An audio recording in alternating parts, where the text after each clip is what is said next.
5. A good friend. Cindy walked home with me after school. She told me about the soccer game at recess. It was a great game, she said. But it would have been more fun if you were playing. Cindy was a very good friend. Do you want to come over? She asked.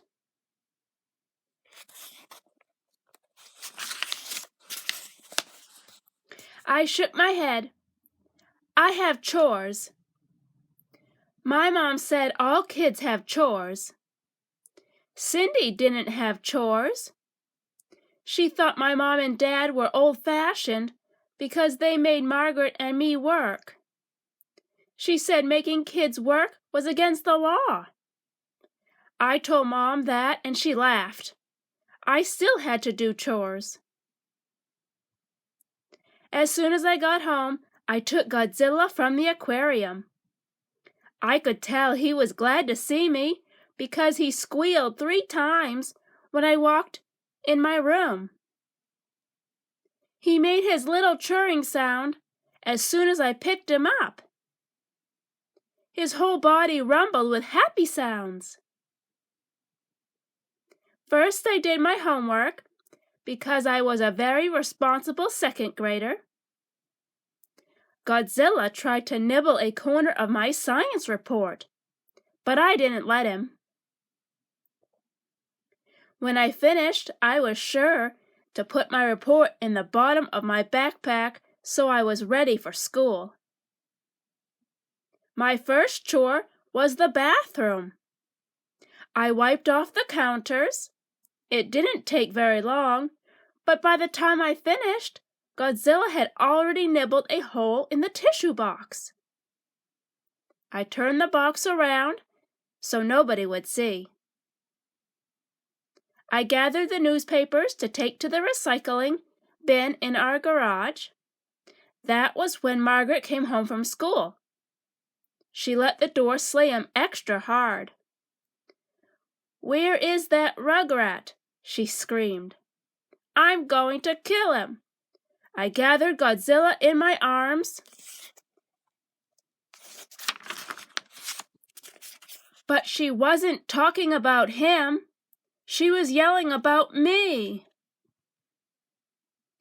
Dad came into the kitchen just in time. Margaret looked like she really meant the part about killing me. "What's the problem?" he asked. I had always heard about people seething, but I never knew exactly what it meant. Now I knew. It meant someone got so red in the face and she breathed so hard, she looked as if she were ready to explode. Margaret was seething.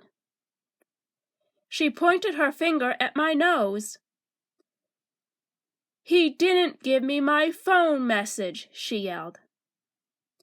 "What phone message?" Dad asked. I knew she was talking about the phone message Godzilla ate.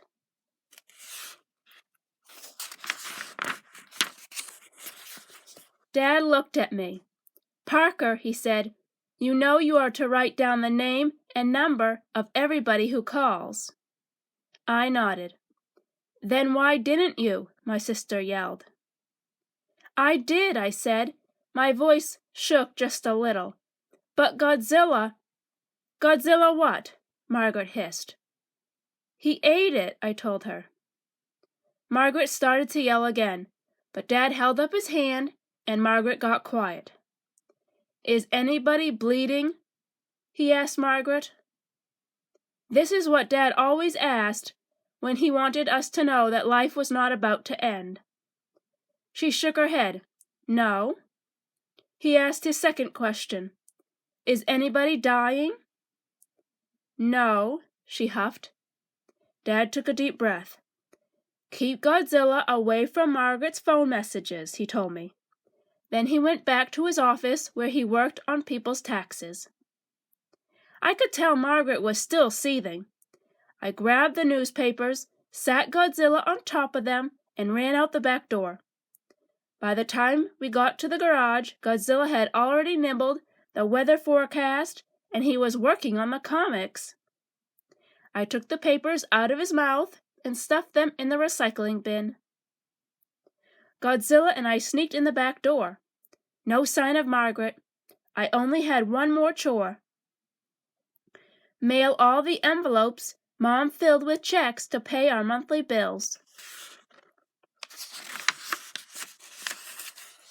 I told Dad I was going to the mailbox at the corner of our street. Then I was going to Cindy's house. Dad didn't look up from his calculator, but he nodded. I tossed the envelopes in my backpack and put Godzilla inside. Then I was out the door. I wanted to run to the mailbox, but I didn't want Godzilla to get sick, so I walked. I was being very responsible. I got to the mailbox and pulled out the envelopes. Godzilla was sitting on one. I gently pulled it out from under him. That was when I saw it. One of the envelopes was full of teeth marks. Part of it was missing. The part with the stamp. I knew I couldn't mail it without a stamp, so I put it back in my backpack, then I mailed the rest. When I got to her house, Cindy could tell right away I had a problem. Like I said, Cindy is a very good friend. I told her Godzilla ate my homework. I told her he ate Margaret's phone message. I pulled out the envelope. Godzilla had eaten more of it. He had eaten what was inside. I showed her what was left.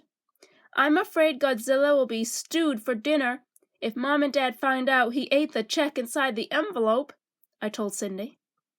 What are you going to do? Cindy asked. Are you going to tell them? I thought about it.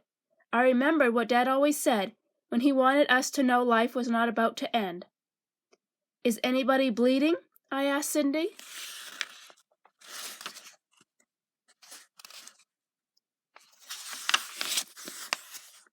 She shook her head. Is anybody dying? I asked. She shook her head again. I tore what was left of the envelope into tiny pieces. Then I flushed them down the toilet.